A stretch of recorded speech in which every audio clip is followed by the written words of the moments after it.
slipstream caught between realities, a secret museum of the esoteric, the private library of shadows, all taking place in a world forged from mystery and caught between logic and myth. You are entering ParaReality. Hello and welcome to the mysterious world of ParaReality. This is a realm where the blurred lines between what's real and unreal merge together, forming an alternate reality where truth and fiction become indistinguishable. My name's Sandman and I'm your host. Well, I'm back after taking a long-deserved vacation. It was kind of impromptu. I didn't do anything the whole entire month of September, and I intended to, but, you know, man, when you run a podcast by yourself and you are look, I think just about everybody has their own podcast these days, and 99.5% of us are independent podcasters, and we do everything ourselves, right? We record, we write the script, we edit, we run the website, have to post the shows and all this other sorts of stuff. And even if you have a partner, you still have your share of work to do. And it's really tough. It can get to be tough, should I say, sometimes. And September was a perfect example of that for me, being the one-man show that I am. I had some work traveling that I had to do, and so I couldn't take. Well, I guess I could have taken my podcast recording equipment with me to the hotel room, but I just really didn't want to, drag all that equipment with me. I had to go down to New Orleans. For those of you who follow me on social media, I had to go down to New Orleans, and I spent an entire week down there. And then my wife and I had some stuff planned, and man, it was just wasn't in the cards for me to be able to do to put out an episode in September. I tried, but I just couldn't really do it. So it can get to be hard. And for those of you who, have stuck with me, I know there's been a couple of times this year where I've had to take some unexpected, time off, a little hiatus. And I appreciate you sticking with me. I've changed jobs, and at the first of the year back in March, I got a job that's different than anything that I've ever had before. And, it's taken a while for me to figure out how to work the scheduling in with things. So I'm going to get back on track. Things are going to get normalized again, and I appreciate everyone who listens to this podcast, who follows it. I appreciate you guys sticking with me. So my wife, one of the things that she did last month, she took a trip with her mother. This was a couple of weeks ago, actually in the middle towards the end of September, actually. And they went to Yellowstone National Park, and they spent a week there. Now, this was a trip that they had spent years planning, and my wife was really excited for this trip. They've been planning it since 2018. They were going to go in 2019, and then the time that they had planned to go was when COVID had started breaking out. So they canceled their trip and thought, well, we'll do it in 2020. And then by that time, COVID was in full swing. So they've been planning this trip for several years, looking forward to this thing. And my wife has been really excited about it. The closer the time got for them to go, the more excited that she became. And before she left, I just offhandedly mentioned the David Paulides Missing 411 documentary series, and I asked her if her life insurance policy was up to date. She didn't. So, and in case you don't know what this Missing 411 series is, let me tell you. So David Paulides is a former law enforcement officer and current author and investigator and documentary filmmaker who's been researching and writing about unexplained disappearances in national parks and other remote areas for over a decade. His books cover cases of missing people of all ages, including, children, adults, and the elderly who've vanished without a trace, often in the presence of friends and family or in well-traveled areas. And most of these disappearances occur in national parks. Now, his books document the cases and the unusual circumstances surrounding the disappearances, including things like unusual weather patterns, unexplained animal behavior, and other kinds of bizarre phenomena. And there are also 3 documentary movies to go along with his books. Paulides doesn't propose a single theory to explain the disappearances he writes about in the 411 books. Instead, he presents the facts of the cases and allows the readers to draw their own conclusions. And some people who've read his books have suggested that the cases can be linked to perhaps Bigfoot, alien abductions, or some sort of other type of paranormal phenomena, while other people believe that they may be the result of things like human trafficking or other types of criminal activity. Anyway, my comment to my wife, which she didn't find funny, by the way, got me to thinking about the missing 411 series of books and the movies, and I wondered just exactly how much paranormal activity occurs in national parks. So I did a little research on it, and surprisingly, there's a lot of paranormal stuff that happens in our national parks here in the United States. In fact, there's so much unusual activity in national parks that I could do a whole series about it. But I'm not going to do that. Instead, I'm going to take a handful of what I consider to be the most interesting cases from multiple parks and take a close look at those cases tonight. So, what are these cases and what national parks do they occur in? Well, of course, to learn that, you'll have to tune in, and find out. But before I get to that, I always, at this point in time in the podcast, do a fan mail, read an email, or some other interaction with those who listen to the podcast. So lately I've been doing welcoming new subscribers. So I want to welcome some new subscribers to the podcast this evening. I've got 4 of them. Kim8872, Cryptic Cryptids, and I'm going to mess this name up, and I'm so sorry. Amigos PC, and Paranormal Smyrna, coming out of Smyrna, Georgia. Not Smyrna, Tennessee, but Smyrna, Georgia. So those are 4 new subscribers to the podcast.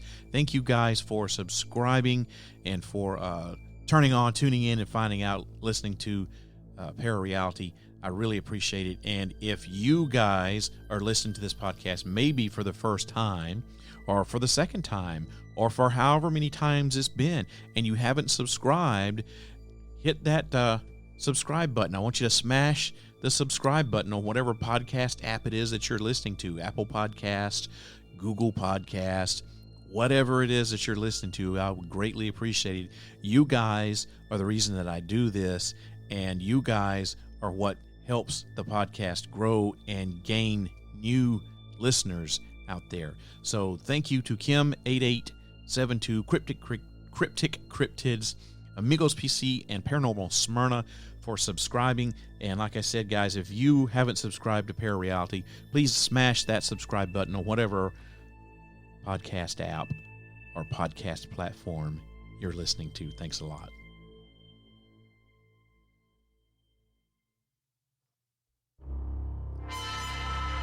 ParaReality is a proud member of the Straight Up Strange podcast network. To learn more about all the awesome podcasts that are members of the Straight Up Strange family, go to straightupstrange.com and get strange. Broadcast from a secret bunker somewhere outside of Nashville, Tennessee. This is the award-winning podcast, ParaReality. The United States national parks conceal unsettling mysteries and unsolved crimes that continue to elude both of the curious and the brave beyond their stunning landscapes and serene vistas. The cases that I'm about to present to you tonight, well, they're going to take you on a journey into a world where mystery and reality coexist, presenting tales that have stood the test of time and captured the imagination of people who dared to explore the unknown. Some of you may already be familiar with these creepy stories that are told around campfires and in whispered conversations, while others may be setting out on a trip of spooky exploration for the first time. These stories cover a wide range of the unexplained, from the depths of the untamed wilderness to the center of supposedly tranquil parklands. We'll follow the terrifying trails of unsolved homicides that have perplexed detectives, where danger and darkness triumph over innocence and joy. Here you will find ghosts, UFOs, and people who've inexplicably disappeared without a trace. You will be lured into the unexplored by cryptid sightings that are a mix of legend and fact. As you consider the thin line dividing the living from the lingering, eerie echoes from the past will give you the chills. Although the truth may be elusive, the journey is sure to be one to remember. So gather up your drinks and snacks and sit back and get comfy, because your journey through the mystique of U.S. national parks is about to begin. Case number 1 is the UFOs of Yosemite National Park. The location, of course, is Yosemite National Park, and the year is, well, multiple. It's ongoing. For many years, people have reported seeing unidentified flying objects in Yosemite National Park, which is located in the great state of California. These UFO sightings involve strange lights and round objects that resemble discs floating in the sky. These objects often vanish quickly, but some visitors have been able to capture photos and videos that support their claims. In 2002, multiple individuals in different parts of the park witnessed a disc-shaped object with lights flying across the sky. After a few minutes, it disappeared. And following its disappearance, Air Force jets arrived and they circled the area for a while before they flew off. Now, despite these events, there's no information about what might have been discovered. Nevertheless, the photos and videos that were captured during these incidents serve as evidence that something unusual is indeed present in the skies over Yosemite National Park. Case number 2 is the disappearance of Dennis Lloyd Martin. The location is the Great Smoky Mountains National Park, and the year that this occurred was 1969. The Great Smoky Mountains are one of my favorite national parks to go to, and as a matter of fact, it's like the most visited national park in the United States. It's a great place. I love to go to the mountains. I just love to go get away from all the hustle and bustle of what's going on in the world, and just get up the side of a mountain in a cabin in a woods somewhere and just chill. And it's the greatest thing, but it can also be really, really creepy. Now, in case you don't know about the Great Smokies, the Great Smoky Mountains are a mountain range rising along the Tennessee-North Carolina border in the southeastern United States. Most of the mountains are protected by the Great Smoky Mountain National Park. The park was established in 1934, and with over 11 million visitors per year, as I said, it's the most visited national park in the United States. You'll often hear the mountains referred to simply as the Smokies, and that's because of the natural fog that sits on top of the mountains and resembles smoke. The Smokies have long been a beautiful place for hikers, campers, picnickers, and adventurers of all kinds. The Great Smoky Mountains National Park is often thought of as a place where people mainly stay on roads, marked viewpoints, and short trails near parking areas. However, there are more remote parts in the park covered in dense forest with thick rhododendron plants, which makes it hard to see beyond the trail. It was in this challenging terrain that the Martin family was camping with their 6-year-old son, Dennis, who went missing in 1969. In June of 1969, Dennis Martin was a precious 6-year-old boy, just days away from his 7th birthday. Dennis had some mild learning disabilities and was thrilled that this year his dad would be taking him on a traditional camping and hiking trip over Father's Day weekend. This trip would be Dennis, his father, his older brother Douglas, and his grandfather Clyde. It was a real guys' weekend in the Great Smoky Mountains. The boys would all leave for their trip on the 13th of June, 1969, which just so happened to be Friday the 13th. Not the Friday the 13th, because we all know that occurs in October, right? Anyway, during Father's Day weekend, the Martins camped with two other families in a backcountry area called Spence Field, which is about 5 miles away from the nearest road. Dennis, his older brother, and some other boys decided to play a prank on their parents by hiding in the bushes and then jumping out and surprising them. Dennis's dad, William, saw Dennis step off of the trail and into the bushes, and that was the last time that Dennis was ever seen. After a few minutes, when the other boys jumped out of the bushes to scare their parents, Dennis was nowhere to be found. And as time passed, William realized his son's absence wasn't simply the result of a young child's prank, and the family quickly formed a small search party.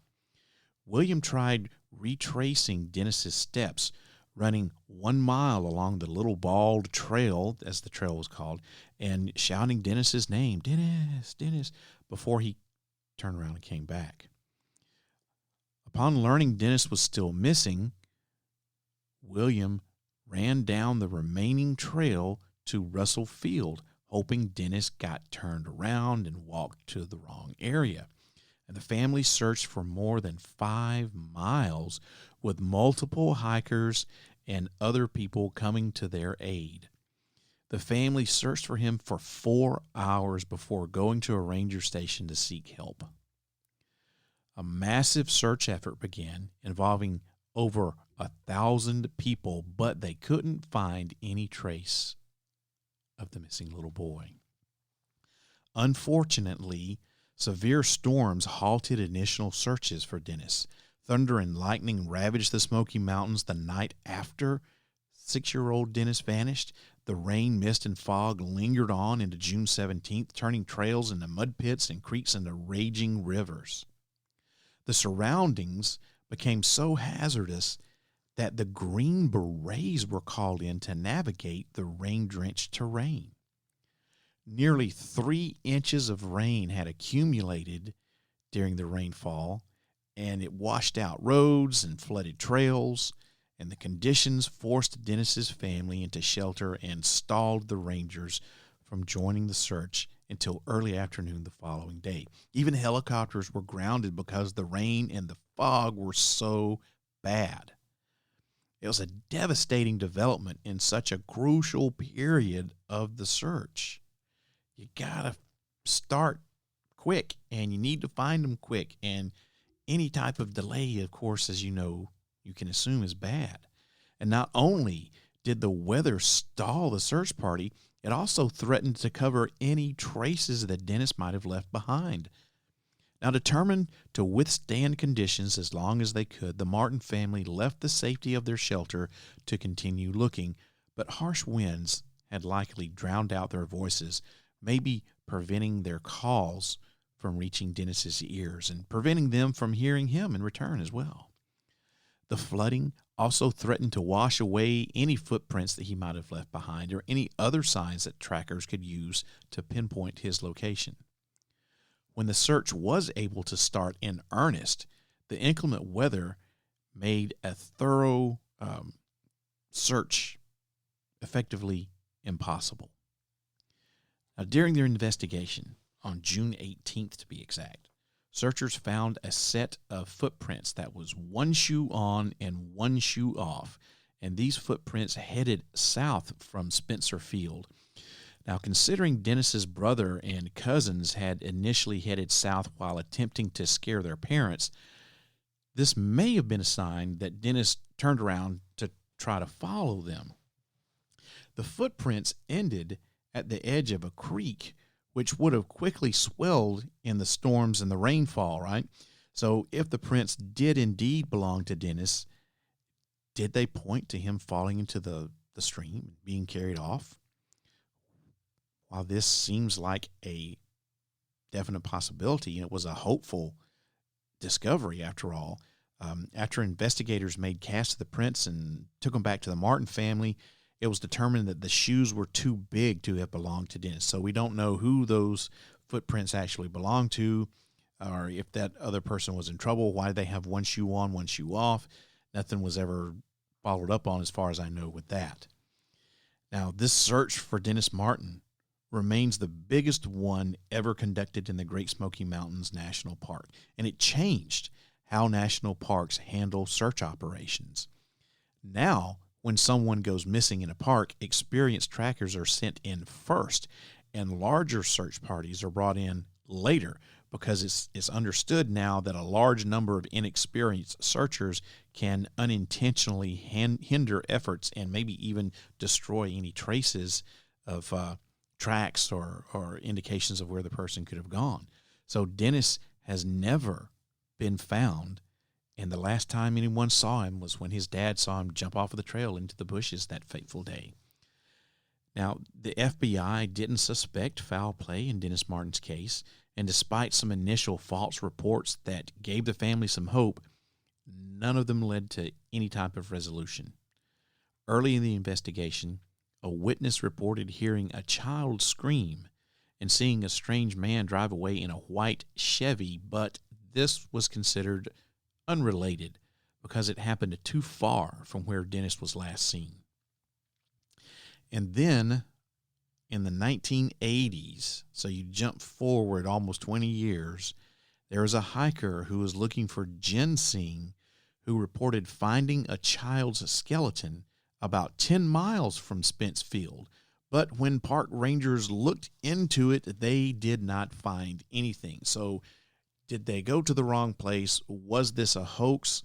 Was the ginsenger mistaken? We don't know. All we know is that they did not find anything, and they could not confirm whether or not that was the skeleton of Dennis Martin. So his case remains unsolved. And that is just so, I can imagine how devastating and heartbreaking it would be to be his father. And especially you would probably blame yourself, right? You saw your child and he just stepped off of the trail into the bushes, and you think, well, he's right there. He's going to jump out and scare me like what's going on with everybody else. And then you never see or hear from him again.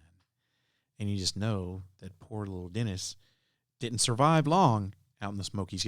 Let me tell you, it gets cold in the Smokies. Now, I know they were going in the summer, and it can get pretty humid in the Smokies during the summer, but if you're up the side of a mountain at night in the Smokies, it can get a little chilly. And if you're not wearing the right clothes, hypothermia can set in pretty quick. It doesn't have to be freezing or below freezing to get hypothermic. So if the weather was like what it was and you had all this torrential downpour of rain, you know that the temperature dropped and it got pretty chilly out there. So the fact that he survived more than probably 3 or 4 days out there by himself, probably pretty slim. And he could have gotten bear napped. A bear could have gotten him, but I would have thought you would have heard screams or seen bears or something like that if that were the case. But the point is that the little kid disappeared basically in plain sight of his dad. It's never been seen again. No explanation. Now we're going to talk about case number 3, the unsolved murders of Julianne Marie Williams and Laura Winans. The location of this case is in the Shenandoah National Park, the year 1996. The murders of Julianne Marie Williams and Laura Lolly Winans, which happened 2 decades ago, over 2 decades ago in Shenandoah National Park. God, it's hard to believe it's been over 2 decades ago now. It's been almost 3 decades ago. Wow. Anyway, these are still unresolved today. At one point, authorities believed they had identified the perpetrator, but We don't know. And I'll get to that in a minute. The women had met nearly 2 years before at Woods Women, which is a now defunct nonprofit organization in Minnesota focusing on the education and adventure travel for women. It was there in the isolated lakes of the Boundary Waters and the towering pine forests of northern Minnesota that these two women connected. Two people from very different backgrounds come together, bound by their love for the outdoors. According to journalist Barry Yeoman in a story for the publication called Out, because, yes, these women were lesbians, and, yes, they were a couple. The story that Barry Yeoman said was that Lolly was a micro-brew drinking, fish-following the band, cigarette-smoking, good-time girl. And she was from a well-to-do family in Michigan, but kind of rejected the privilege of her birth. So she left home after high school and enrolled in college in Vermont, but eventually she dropped out. A few years later, in 1994, she enrolled in Unity College near Waterville, Maine, and began studying to become a wilderness guide. By all accounts, Lolly loved the outdoors and wanted to give others the experience of finding themselves in the wilderness as she had. Now, Julie was a geologist in the making. She was a high achiever and a sports enthusiast who won the Minnesota State double tennis championship in high school and traveled to Europe in college to study the extinction of the dinosaurs. So she was a smart cookie. She graduated summa cum laude. She spoke Spanish, and she worked with the disenfranchised, including migrants and people suffering from abuse. After college, she struck out for Richmond, Vermont, and took a job at a bookstore in Burlington. Her future was bright, her future was flourishing, and she had everything ahead of her. And the trip that she planned with Lolly in Shenandoah was, in fact, a celebration because she had just gotten a new job that she was set to start in Lake Champlain, Vermont. So the women arrived at the park on May 19th, and they had planned to stay for Memorial Day weekend. When they didn't show up for work on the 28th of May, it was discovered they were missing. On May 31st, Thomas Williams, who's Julie's father, reported his daughter missing.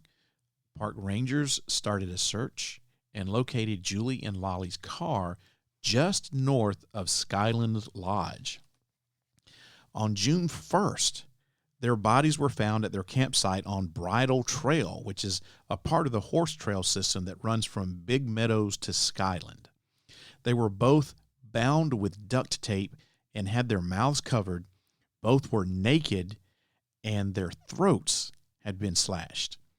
Despite generating considerable attention and tips, the case remains unsolved. Now, their wooded campsite was only a quarter mile down the trail from Skyline Drive and a half mile from Skyland Lodge, which was a popular gathering place. It had a bar, a restaurant, and cabins surrounding it.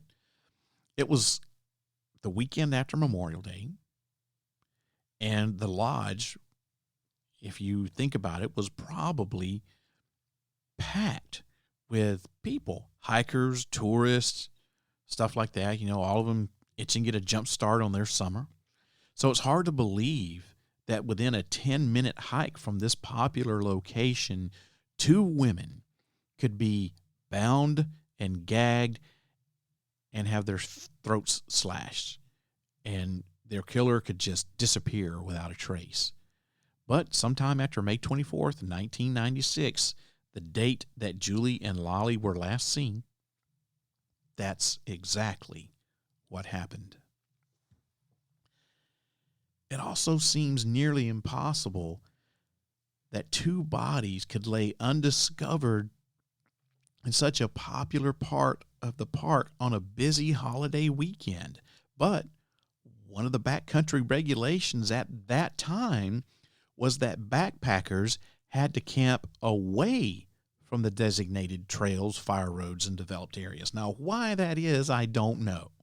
But that was one of the regulations for backpackers.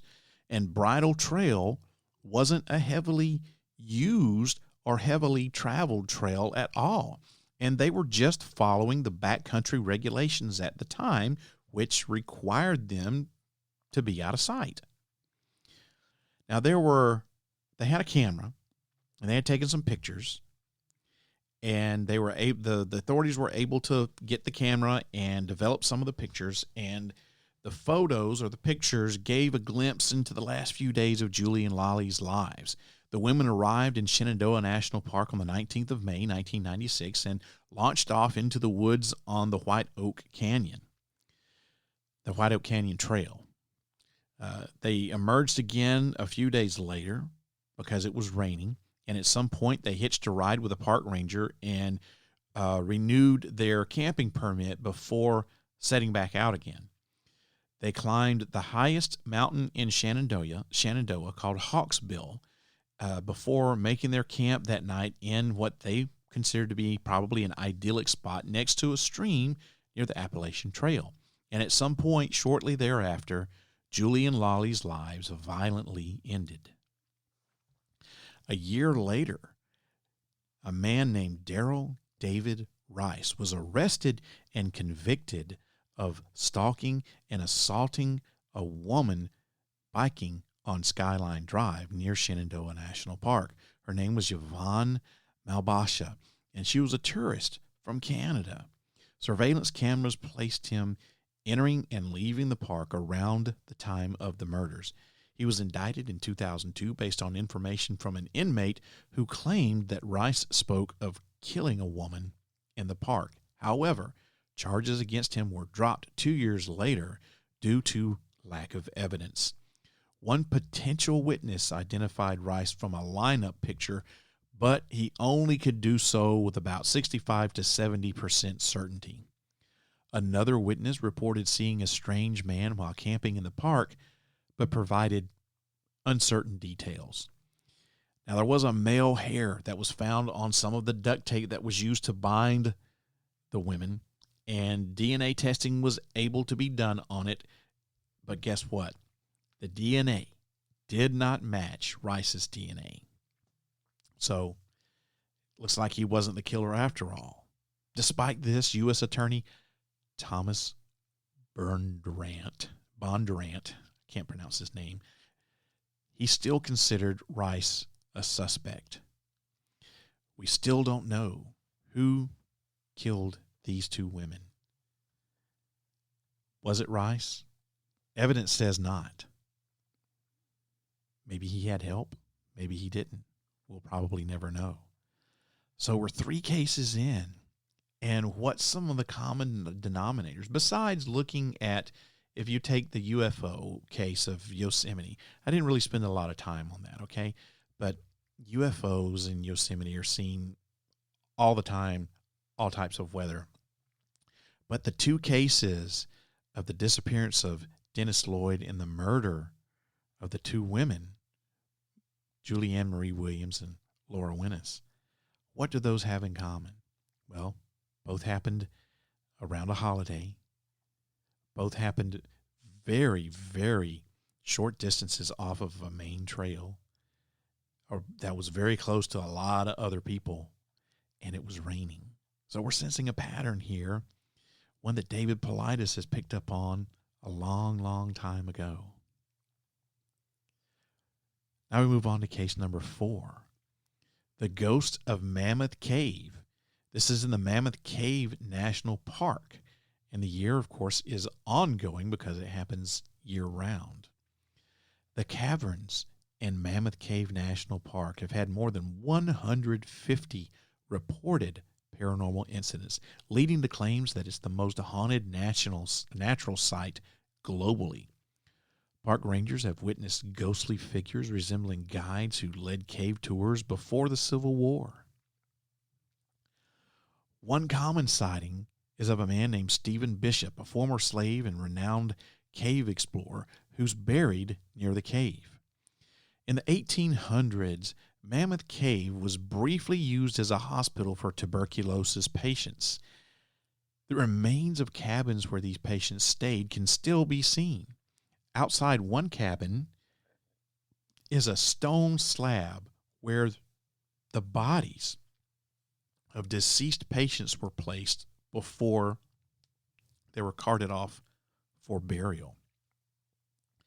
This spot is now appropriately called Corpse Rock, and it's believed by some to emit phantom coughing sounds.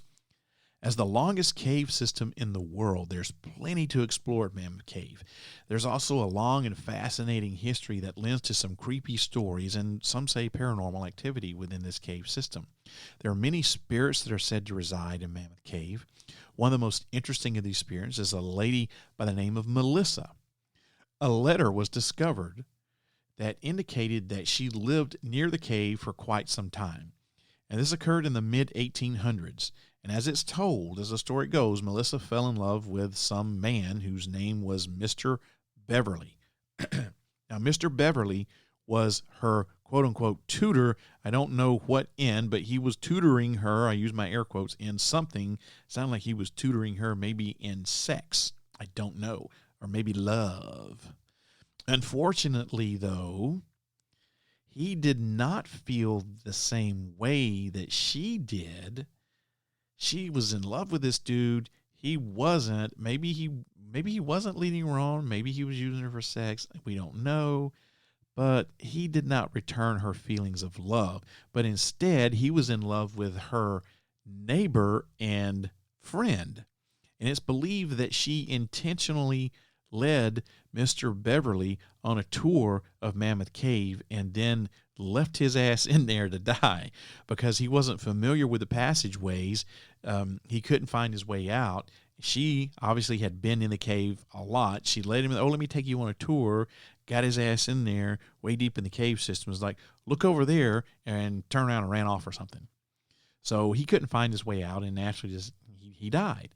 And today, many claim that Melissa still visits the cave as a spirit and that the man that she is looking for in there is Mr. Beverly, and he's still trying to find his way out, despite the fact that they're both now deceased.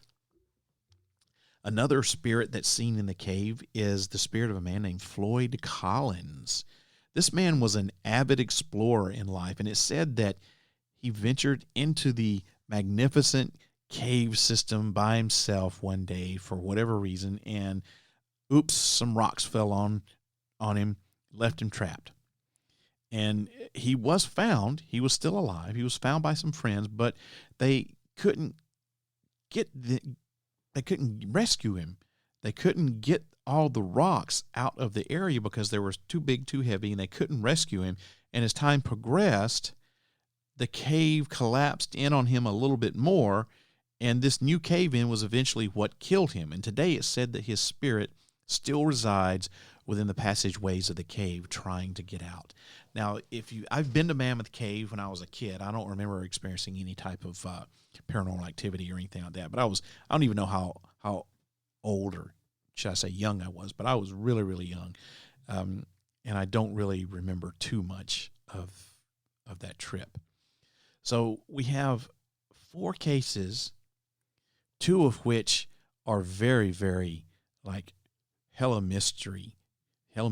They've got, elements of rain and holidays and occurring close to where a bunch of people are, a la Missing 411 with David Paulides. And then we've got 2 randos, as I call them. So we have one case of UFOs in Yosemite National Park. We've got a case of a disappearance in the Great Smoky Mountains. Then we have a case of murder in Shenandoah National Park. Now we have ghosts in the Mammoth Cave system. And we're going to close it down with the 5th and final case. This is one that, I love this one. This is the Chupacabra of El Yunque Rainforest, which is in the El Yunque National Forest in Puerto Rico. This all began in 1995, and it continues on to this day. Now, I have been researching El Chupacabra since oh my God, 2000 and, what did you say, 2004? When I first learned of El Chupacabra. So it was basically almost 10 years into this phenomena. And I've been doing research, basically ever since. And as a matter of fact, several years ago, I went on a hunt for the El Chupacabra in El Yunque National Rainforest myself. I had this great idea. I was down there for vacation, and we were going to El Yunque, and I'm like, oh, I am going to get to spend a day hunting El Chupacabra, and I'm going to bring my camera, and I'm going to record this. I'm going to make a little mini documentary thing, like maybe a 30 or 45 minute or hour long little documentary about my search for the Chupacabra in El Yunque. Man, I went in all these areas that you weren't supposed to go, and I found a little cave, and I went into the cave looking for El Chupacabra, and I found some weird-looking little footprints in there. I don't know what they belong to. It's very hard to describe it. It didn't look like any. It wasn't a reptile because the prints were too big. There was no claws on them.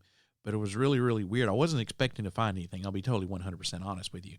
But I found these prints, and it was really, really weird looking.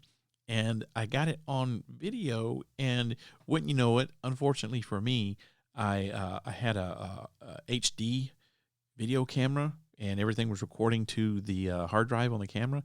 And I slipped on a rock, fell, busted my camera, and lost like a bunch of footage. I may have that cave footage somewhere. I don't know. But anyway, yes, I have been on a unofficial, my very own little hunt for the Chupacabra in El Yunque. And let me tell you, that is a beautiful place. If you ever get the chance to go, you should definitely go to the El Yunque rainforest. Not just because it's beautiful, but because there's Chupacabras there. There are stories about a strange and blood-sucking creature called the Chupacabra in El Yunque. And some of these stories link its origins to Puerto Rico's El Yunque National Rainforest, which is this thick rainforest in the eastern part of the island of Puerto Rico. While the Chupacabra sightings were first reported there during the 1990s, there have been claims of his presence in other places like Texas and New Mexico. However, there's a lot of doubt surrounding these stories of a lizard-like monster that supposedly emerges from the rainforest to drain the blood of goats and other small animals. But despite this skepticism, some people in Puerto Rico see the Chupacabra as a symbol of the United States, taking from the land without giving anything back. Like we need to be granting Puerto Rico statehood, for example, and instead of just a territory. For some, this serves as a metaphor for the political situation, while others believe that it's a secret government facility hidden somewhere deep within El Yunque that's behind all of the Chupacabra incidents. Some people think that it's even an alien, such as maybe an alien pet that somehow got let loose or escaped. Now, the name Chupacabra is of Spanish origin, which means goat sucker, in case you've never heard that before, which if you listen to this podcast, you know exactly what a chupacabra is and what it means, right? So it's the term chupacabra from chupar, meaning to suck, and cabra, meaning goat, which is in reference to how the cryptid allegedly attacks its prey, grabs them by the neck, bites into their jugular vein, sucks all the blood out of their throat. Now, there's a series of isolated attacks that took place on the island from 1992 to 1995. In March of 1995, there was a supposed Chupacabra incident where 8 sheep were found dead. Their bodies were completely intact, but their blood had been drained, leaving behind puncture wounds in the chest. Paranormal researcher Mark Davenport and video producer Joe Palermo just so happened to be in Puerto Rico at the time of the attacks, filming a documentary.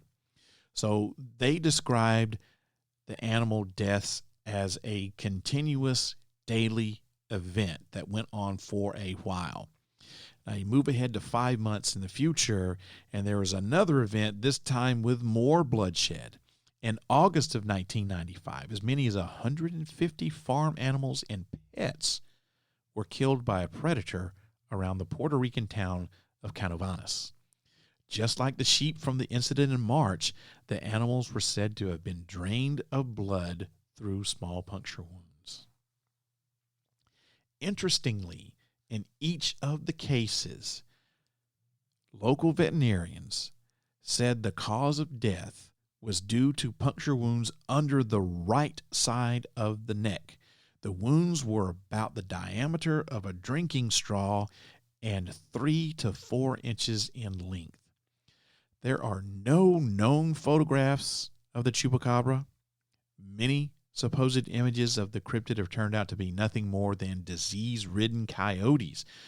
Thus, it's unknown what this mythical creature looks like, if it really actually does exist. There are, however, numerous quote-unquote eyewitness accounts which offer varying descriptions of its appearance.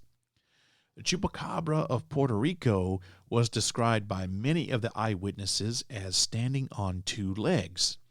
In newspaper articles during the series of incidents, it was said to be some type of ape or a vicious monkey that can run upright on its legs, slaughter goats, and suck the blood from its prey.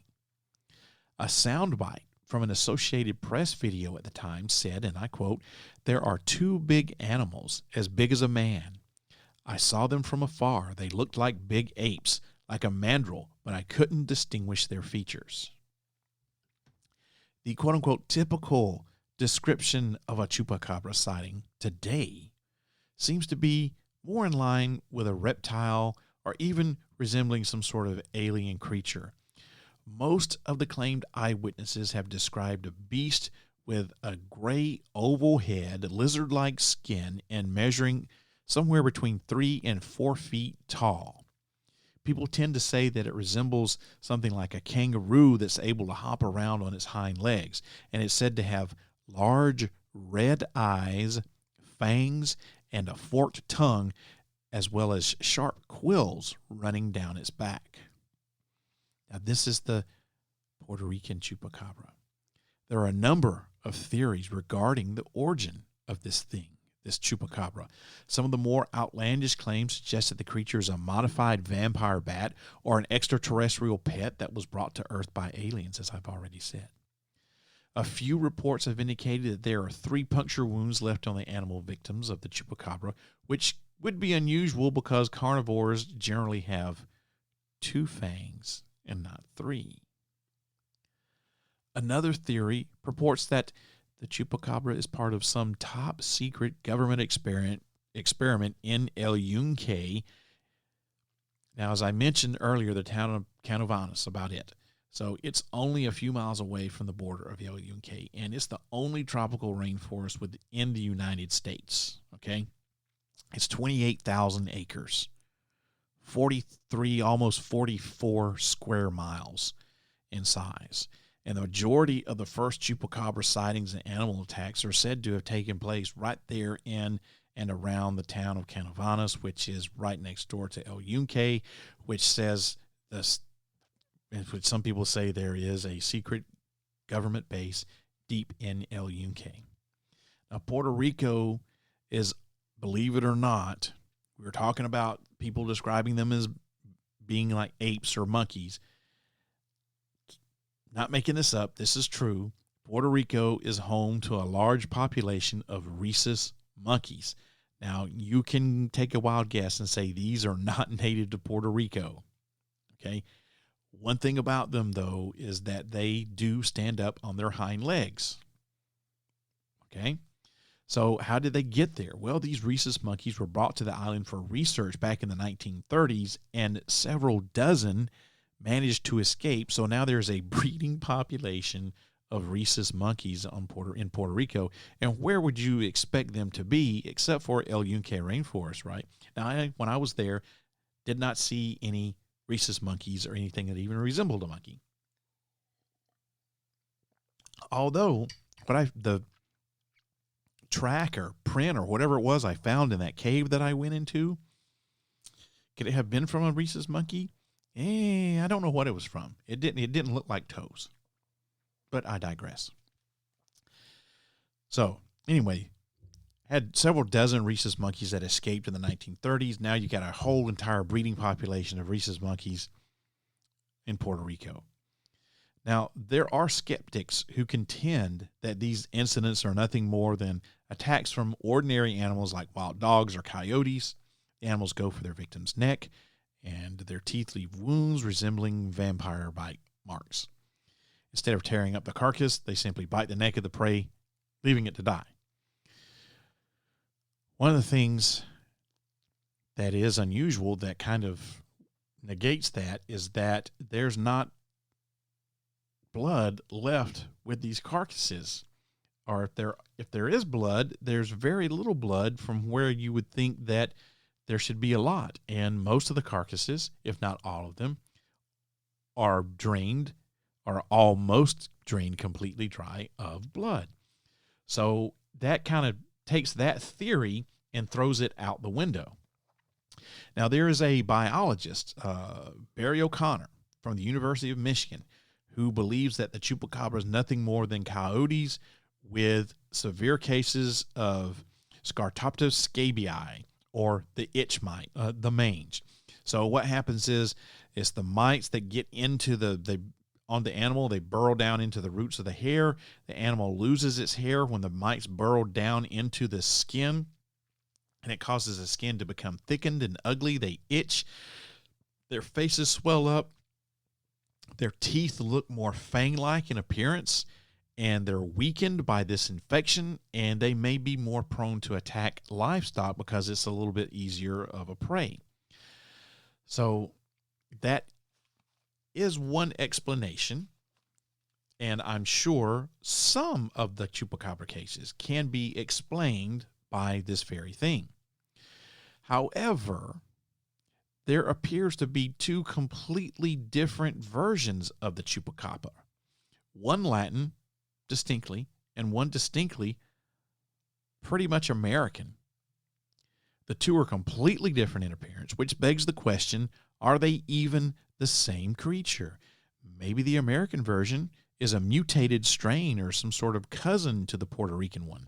Or maybe it's just a different breed of chupacabra, kind of like there are different breeds of dogs, yet they're all dogs.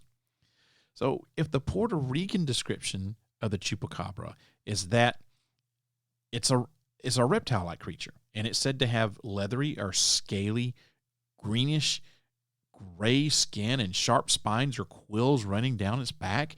It's said to be anywhere between 3 and 4 feet tall. It stands and hops in a fashion similar to that of a kangaroo. I've already explained all this. This is the chief description given to the Puerto Rican chupacabra dating back from 1995. And similar reports of this kind of chupacabra is also coming from Chile and Argentina. So you've got kind of a Latin, Southern American version of the chupacabra. And then you have something that's totally different here in the United States. The American description of the chupacabra is of a strange breed of wild dog. This form is mostly hairless and has a pronounced spinal ridge, unusually pronounced eye sockets, fangs, and claws. Now, this description started to appear in the early 2000s from reports trailing north from the Yucatan Peninsula, northern Mexico, and then into the United States, becoming the predominant description since here in the United States. And unlike conventional predators, the chupacabra is said to drain all of the animal's blood and sometimes organs, usually through 3 holes in the shape of a downwards pointing triangle, but sometimes, though, only 1 or 2 holes, but mostly 3. So you have these two different versions. Now, you're saying, I know you're probably saying to yourself, well, you said there's a Latin version, and isn't Mexico Latin? Well, yes. Okay, if you want to get technical about it. But what we're seeing here in the States is predominantly this dog-like figure. It's some sort of beast on four legs. It's usually its hindquarters are raised up taller than the front, so it's got a diagonal shape to it as far as the spine goes, I guess. It's more of a canine type creature versus what you see in Puerto Rico, in Argentina, and Chile, which is more of an alien kangaroo reptile type creature. I don't even know how to describe it. Now, if you were to look up a Google image search on El Chupacabra, you would see all these different versions of the Chupacabra. And I think the one that is becoming the most dominant is the canine type version of Chupacabra. That's just my opinion. But the mystery of the Chupacabra seems to have become somewhat diluted with time, even as supposed sightings continue up to this very day. Although there have been thousands of articles written on the topic, along with movies and documentaries, TV shows, podcasts like this one, several books over the years, there's little hard evidence to take this cryptid beyond the realm of legend. The original Chupacabra sightings have manifested in the sightings of the mythical creature from across the world in remote places like the Philippines and in Russia. However, what happened in Puerto Rico seems to have been something unto itself, which leaves one wondering how much of it was paranormal and how much was due to the human imagination. And that does it for my eerie cases of paranormal activity in the United States state parks. So we have ghosts, cryptids, UFOs, maybe even some aliens, unsolved murders, and mysterious disappearances. Man, and that's just a very, very tip of the iceberg as to what all goes on in the U.S. national parks. Now, like I said, I could have done a whole entire series on nothing but the weird shit that happens in our national parks. But I don't have enough time to do that. So that does it for this evening's podcast. Thanks. Wow, I get choked. Thanks for listening. But before I close it out, I want to address something to you. So take a quick listen to this. If you'd like to leave a comment about tonight's episode of ParaReality, have an idea for a topic you'd like me to cover, or a story you'd like to tell, send me an email, sandman@parareality.com, or call the Secret Bunker at 615-692-1170 and leave me a message. Don't forget that by leaving me your message, you're giving me permission to play your comment back on the podcast. Also, don't forget to follow ParaReality on social media. You can find the podcast on Facebook by looking for sandman.parareality, or you can also follow me on Twitter and Instagram under the username @ParaRealRadio. You can also find ParaReality on YouTube under the username ParaReality1. That's ParaReality with the number 1 out behind it. ParaReality.com is the home of the podcast on the web, and it's also where you can find paranormal news from all around the world in the Para News section. And you can listen to past episodes in the archives section, all for the price of absolutely nothing. If you'd like to support the podcast, you can buy yourself some swag in the official ParaReality shop while you're there. You can also support the podcast for free by leaving me a 3-star or better review on whatever podcast app you're listening on. Your reviews help the podcast to grow and reach even more people, and I would appreciate it very much. I'd love to hear from you guys, so send me those emails. Thank you. So that was my own little commercial about all the ways you can help the podcast grow and all the different ways that you can interact with me on social media. I hope that you enjoyed tonight's episode of ParaReality. The next episode, I'm going to try to drop it on October the 20th. If I don't get it on the 20th, I'll get it out on the 27th. Going to shoot for the 20th, so keep your fingers crossed. It's going to be at 8 o'clock p.m. Central U.S. time. It will be the Halloween special. I got a great one in store for you. Probably going to be a little bit over an hour. I was going to try to get that sucker down in an hour or less, but I just don't think that I'm going to be able to. So it's going to be a great one. I'm not going to tell you what it is. I'm just going to leave you with this little teaser. You'll have to tune in, and find out what it is. I hope that this podcast opens up your mind to new ways of thinking, expands your consciousness, and produces a change in the way you see the world. If you wish to change, you must lift the veil of ignorance that has been cast over your eyes. Only then will you see the true power of the universe. I hope you have a wonderful evening. I hope you had a great weekend, and I'll see you again very soon.